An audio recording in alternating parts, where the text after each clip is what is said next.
Welcome to the Killer Innovation Show, the longest continuously produced podcast in history.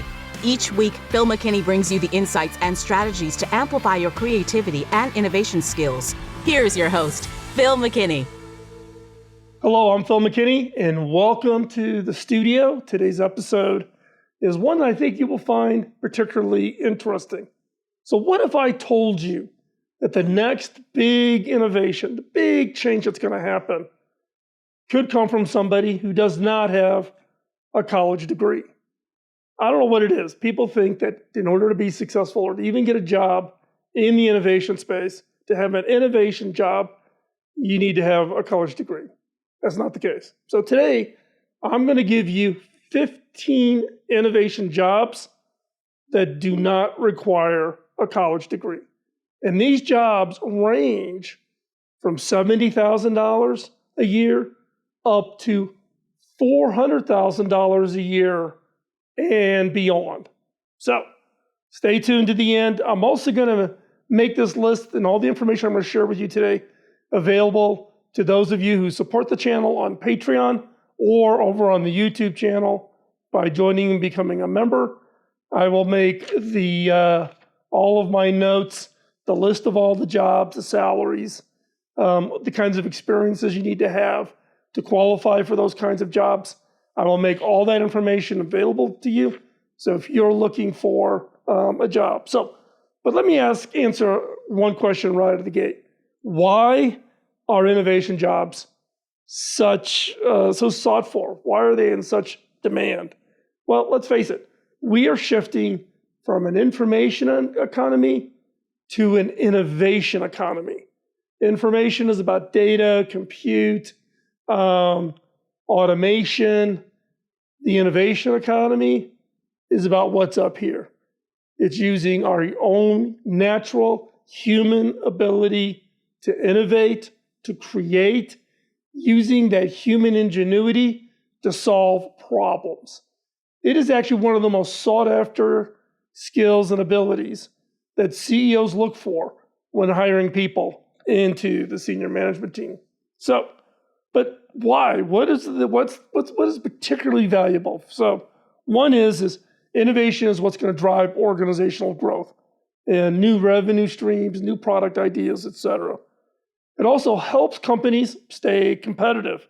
It's particularly in rapidly changing markets. That's where innovation really shines. Innovation and those who have that skills can bridge the gap between the emerging technologies and the human needs. Technology for its own sake is interesting, but not all that critical.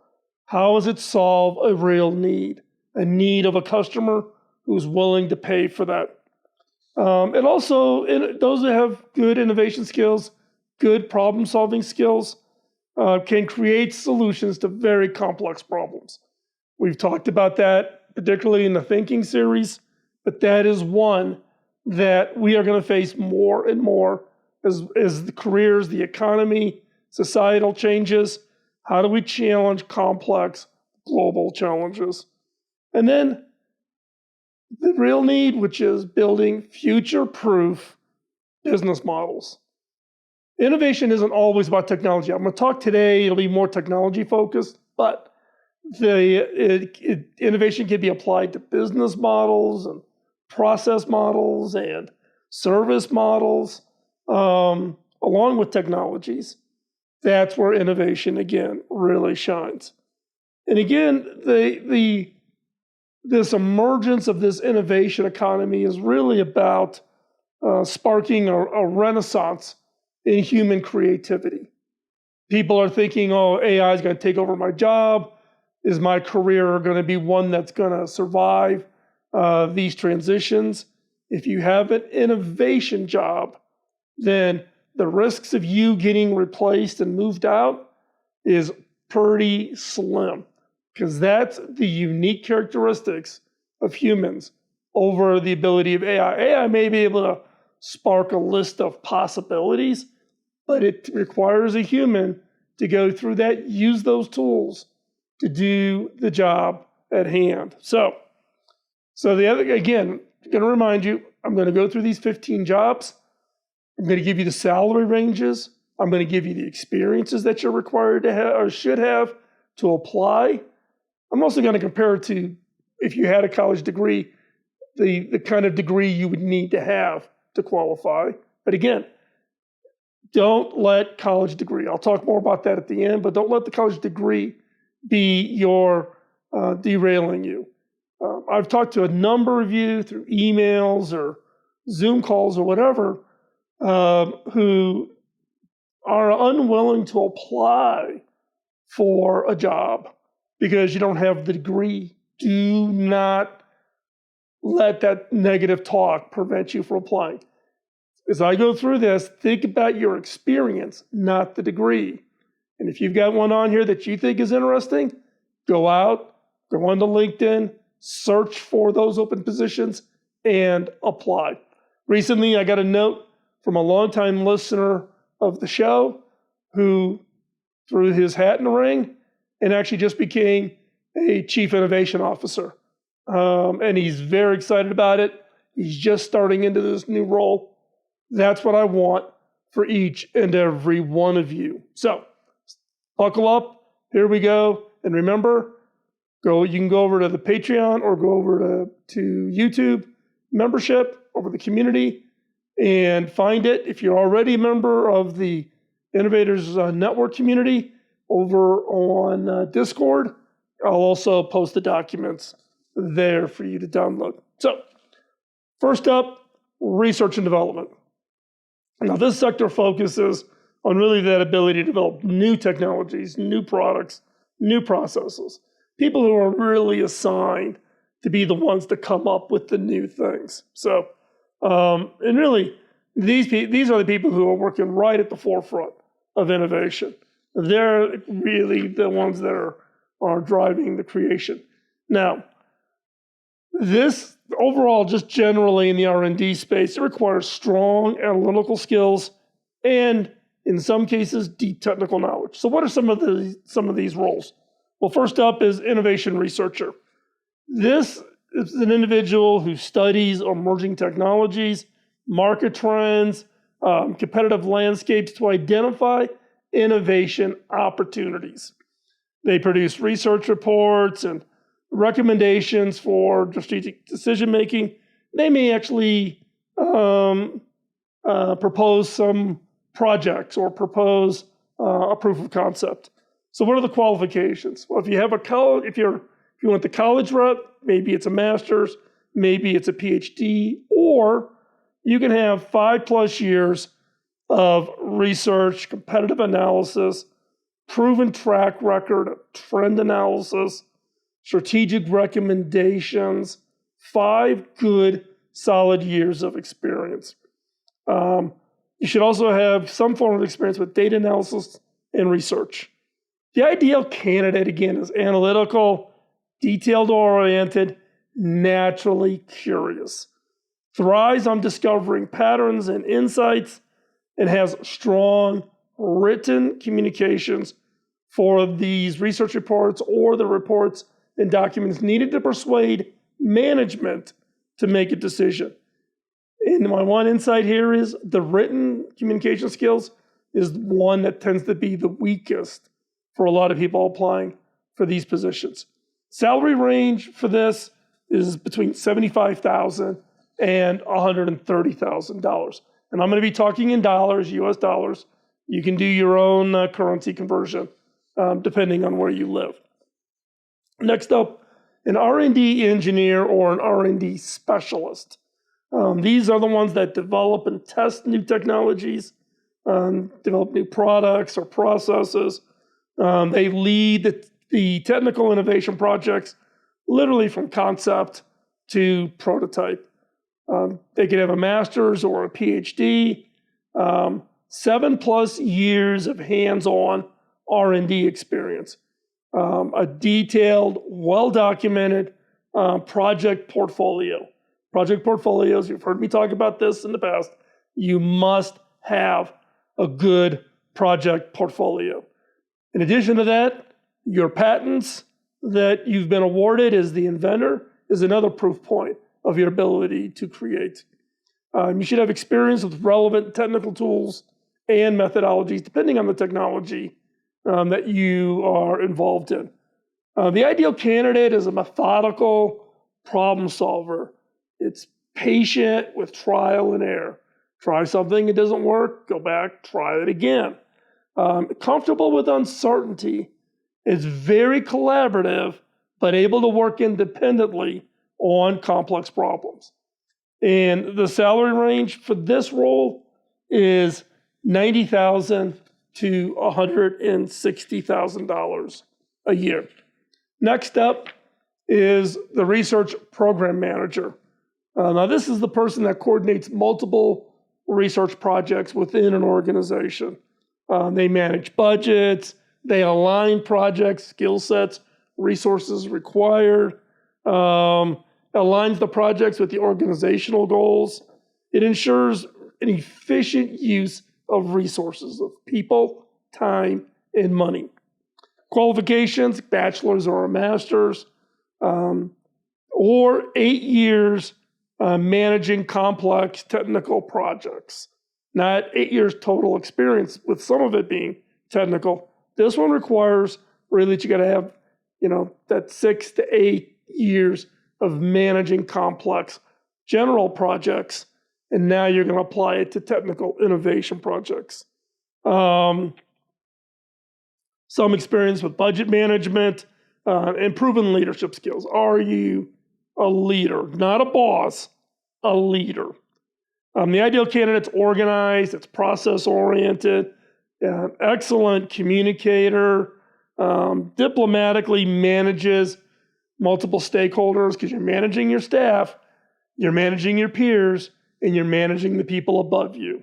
This is probably one of the toughest roles in innovation jobs, is really managing this whole process of all this development.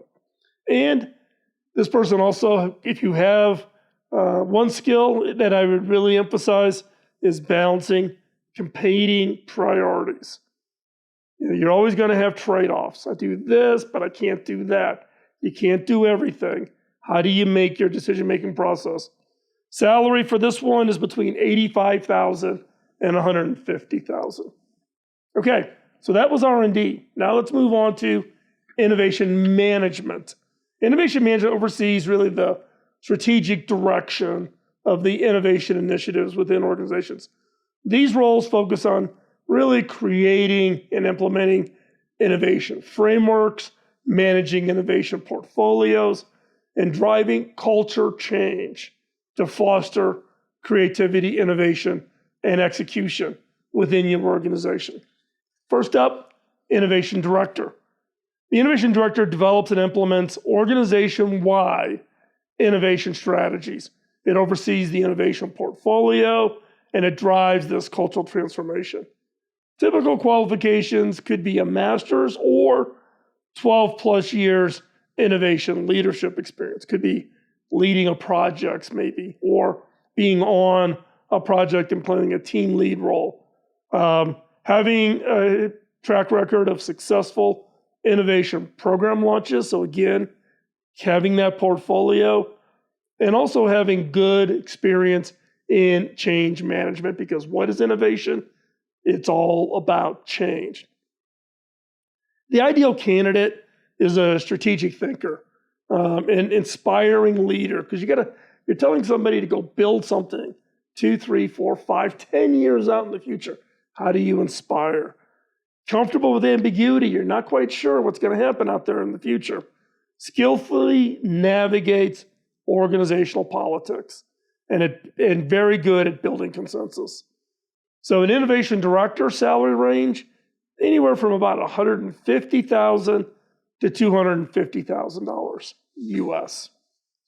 Next up, number 5, Chief Innovation Officer.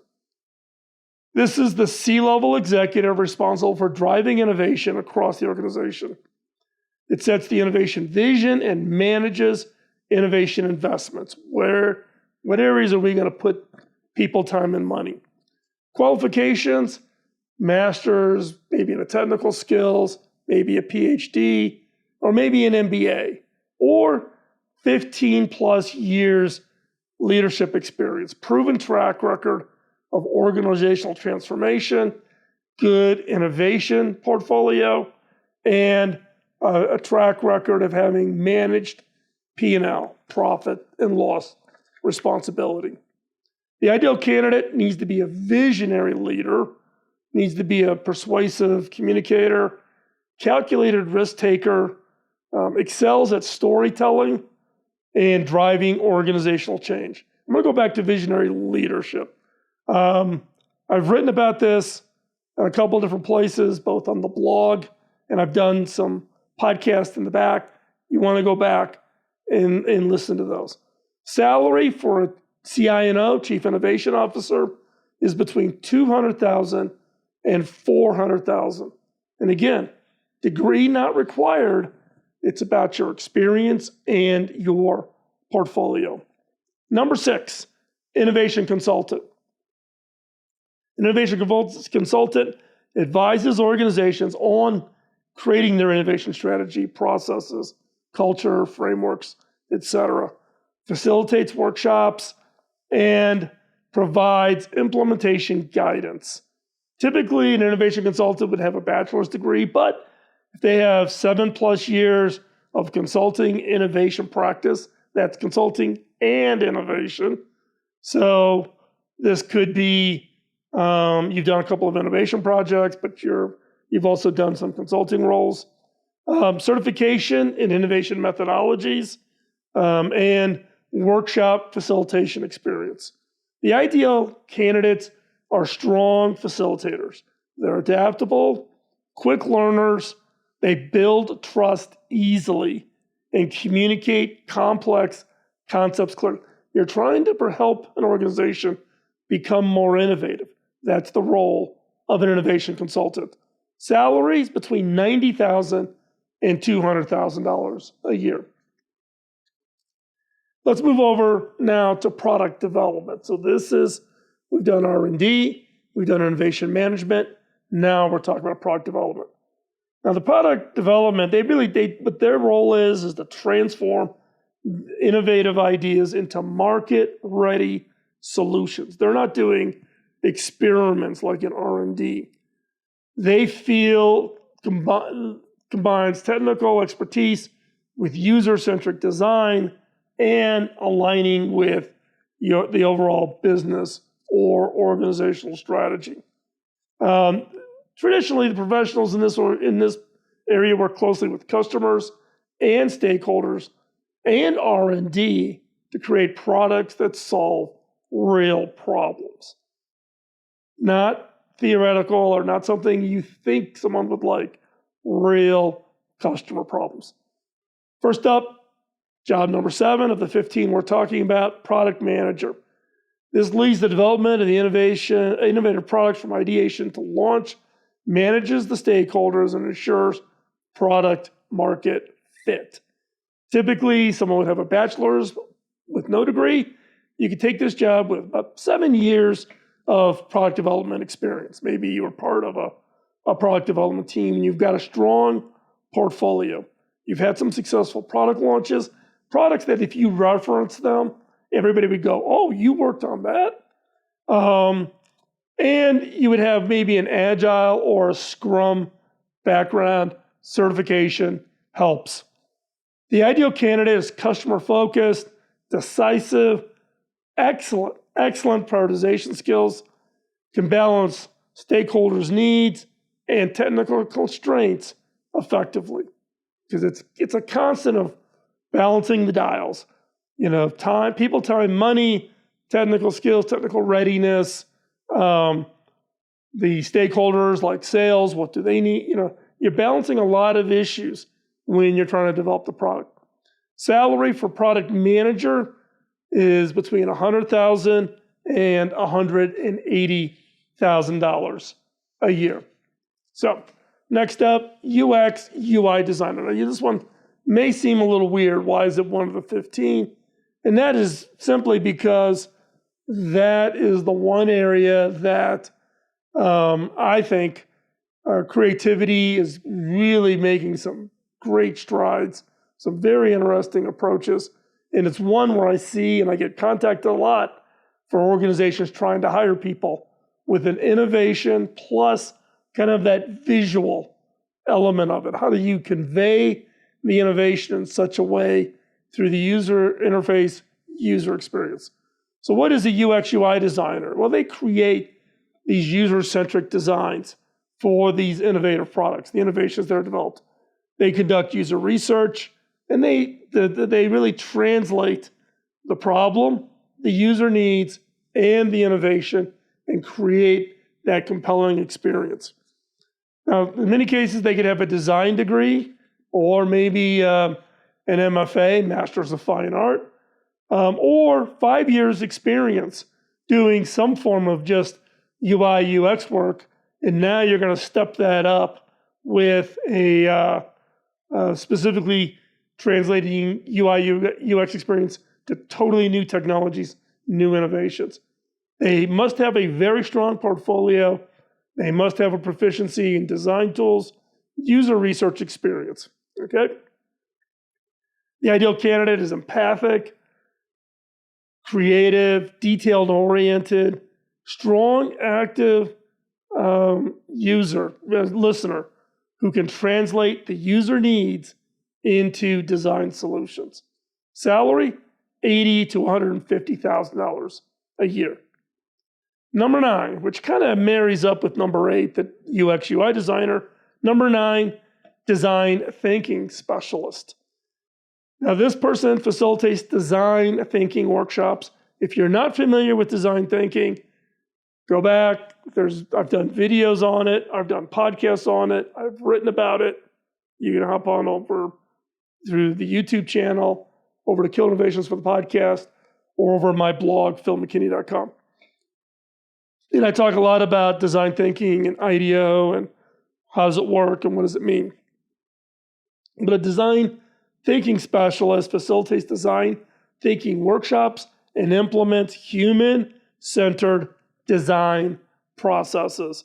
It helps teams develop really these very innovative types of solutions.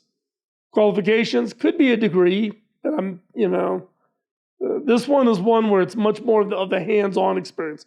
So 5 years applying design thinking, maybe you've taken a workshop, you did 1 or 2 projects, and you really want to go deep in this area. You really want to specialize in it. Maybe you have that certification. Maybe you take the training courses that IDEO offers. Stanford has a really good program. I used to guest lecture at Stanford in the D school, design school. So learn if this is an area of interest for you. If you have that design ability, but design applied to human-centric design with that innovation focus. The ideal candidate, highly collaborative, creative facilitator, comfortable with ambiguity, and helps others embrace new ways to think. Design thinking is different, and you have to help people think differently. Salary is $70,000 to $130,000 a year. Next up, we're going to shift to technology and digital innovation. Now, as I said in the beginning, innovation can be applied to any industry in a variety of ways within an organization. It doesn't have to be technical. As the former CTO for HP, I'm going to have a technology bent. It just comes with it. So I'm going to go through these quickly. If you're not into the technology, go down into the chapters, check, jump to the next chapter. So the technology and digital innovation focuses on leveraging emerging technologies to transform organizations and create new opportunities, causing organizations and teams and leadership to think differently. In this field, the leaders work with cutting-edge technologies like AI, blockchain, IoT, VR goggle, you name it, anything new. 3D printing, albeit it's not new, but I will say my new 3D printer has been going literally 24/7 since the day I got it. The level of these new technologies and the ability to create prototypes at a pace and scale is just unimaginable. And a digital transformation manager is the one evaluating technologies and figuring out a way to transform the organization. Qualifications, if you're going the college route, could be a master's, not required, needs about 10 plus years digital project delivery experience. So being on teams that were doing big change management, and having some technical implementation expertise, having actually delivered some form of technology. It could be maybe you're passed as an IT role or software implementation or technical rollout within an organization.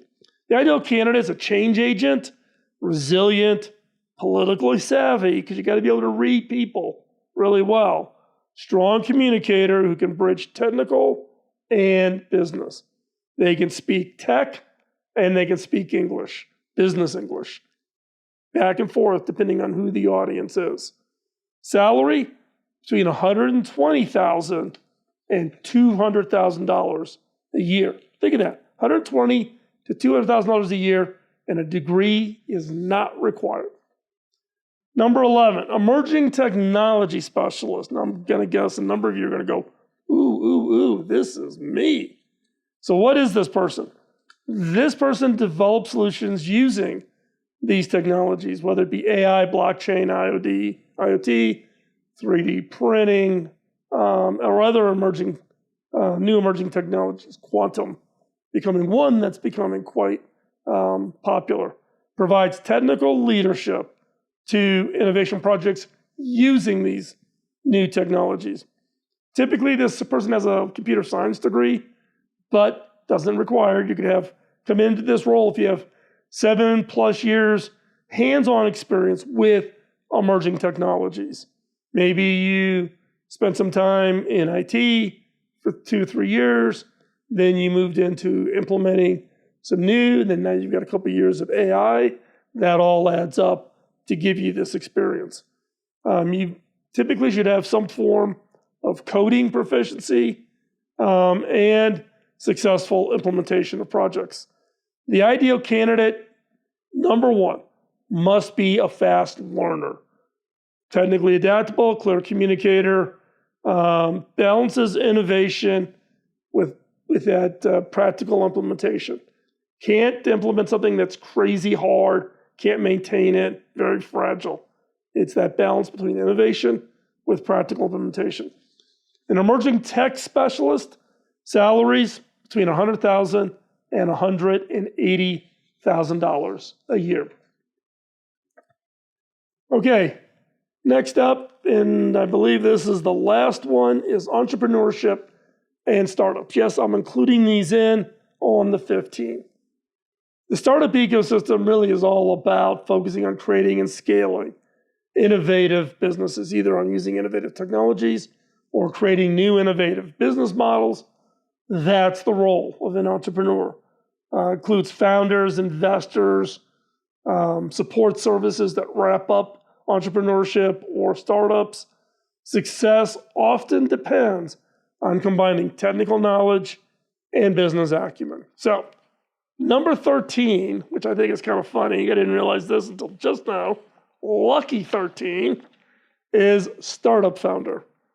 It creates and leads innovative startup companies responsible for vision, strategy, funding, execution. If you're a startup founder, you're it. You're the person. I did 13 startups. Some of them I was the founder, some of them I was part of a team before I got my first big win. My first big win was Telligent, and I was one of the 5 original people in that company. And you think long and hard, because let me tell you, this is a hard road to hoe. But if you've got it, this is where the big payoff occurs. So the qualifications, well, there aren't really a specific set of qualifications. It's really, success is determined by a track record of building and scaling businesses, Back HP, back in the 50s, 60s, and 70s, HP used to run an ad in technical magazines and the ad, and I'm going to paraphrase it here, the ad basically said, if you want to create your own company, come to HP and learn how. Go to HP, learn everything from coming up with an idea to building a new product, putting it into manufacturing, scaling it, shipping it, delivering it, convincing customers to buy it. Learn the process. And if you look at the number of companies in Silicon Valley and around the world where people were ex-HP people, where they went to HP and learned it and left, that is it's phenomenal, the number of people. Even where I'm at now, where I'm the CEO at Cable Labs, we probably have a handful of employees every year who get the itch, as I call it, to want to go do a startup. Now, maybe I'm a little unique in this, and I'm actually very supportive of this if people want to go do the startup. Depending on how you manage that, do you time it so you're not disrupting other activities in the organization, one? And two, if you do it in an open, transparent, communicative way, like saying, hey, I'm thinking about doing a startup, blah, blah, blah, blah, blah, blah, blah. We've had a number of people that have left on phenomenal terms, went out, did their startup. Now, keep in mind, 98% of startups will fail, right? So make sure you got your backup plan. In many of those cases, we've had people that have left, gone and done their startup, came back, knocked on the door and said, hey, can I come back? And we're like, sure. It's what we call boomerangs. We had one that came in on a Friday. The startup suddenly shut down. That morning, he comes in Friday afternoon. Next Monday, he's sitting in his old cube. He was gone for maybe 6 months. But with the benefit to an organization when someone boomerangs like that is they bring that experience back. That's a learning process. And that experience coming back into an organization is invaluable. So, no specific requirements on skills. That ability, though, to having had some experience, find an organization that will support you, teach you, build up that experience, and then go off and do your startup. The salary, this is highly valuable, and it really depends on the startup success. And like I said, I think it's like 98% of startups fail within the first 2 to 3 years. Number 14, Innovation Hub Manager. This is the person who manages innovation spaces and programs supporting startups, entrepreneurs, inventors. Many cases, these are funded by venture capitalists, or they could be funded by large organizations that want to work with, identify, and help startups so that they can bring those technologies in. Qualifications could be a degree of some kind, maybe more business focused, I don't know, or coming from a startup, maybe having 5, 6, 7 years startup ecosystem experience, and then connects people and ideas. You're basically matchmaking. The salary for an Innovation Hub Manager between $80,000 and $140,000 a year. And number 15, I'm throwing it in here just to say I got it in here, is Venture Capital Associate. This is the person who evaluates innovative startups for investment. They conduct due diligence, and they support the portfolio companies. Now, my one criticism for people typically in this role is the due diligence. We've seen many companies, many high-profile companies that have raised millions, hundreds of millions, billions of dollars that then blow up. Turns out they didn't have anything. So if you're going to apply for this role, please do me a favor. Make sure you understand how to do proper, deep due diligence. Qualifications, typically these people have an MBA. Some will have a technical background. Most will have come from a startup. They were a startup that the VC funded, and now they're going to roll them into an associate. So maybe you did a startup, got funding, failed, now you're coming in. So 5+ years doing startup finance experience. You've got some experience doing deal evaluation. Maybe you went to a company like HP and you were involved in mergers and acquisitions. Strong analytical skills. The ideal candidate has strong skills in being able to do financial and business analysis, good judge of character, direct communicator, and balances skepticism, just the right amount of skepticism, with openness to new ideas. Salary could be $100,000 to $200,000 a year, but the big payoff for a VC associate is in what's called the carry. We're not going to cover that here. Maybe I'll cover that in the future. Now, what I gave you today, as far as all these salary ranges, vary by location. The money you're going to get paid in Silicon Valley will be much higher than what I talked about versus if you were running an innovation hub in Kentucky. And it will vary by company size and the current market conditions. The figures I gave you represents U.S. market averages of 2024, okay? So my question to you is, what jobs did I not cover and should include as far as some future updates to future innovation jobs that don't require a degree, or you can use experience as the proxy for it? Add them to the comments down below. And so there you have it, the 15 careers that could transform your future. But here's the surprise that most people miss.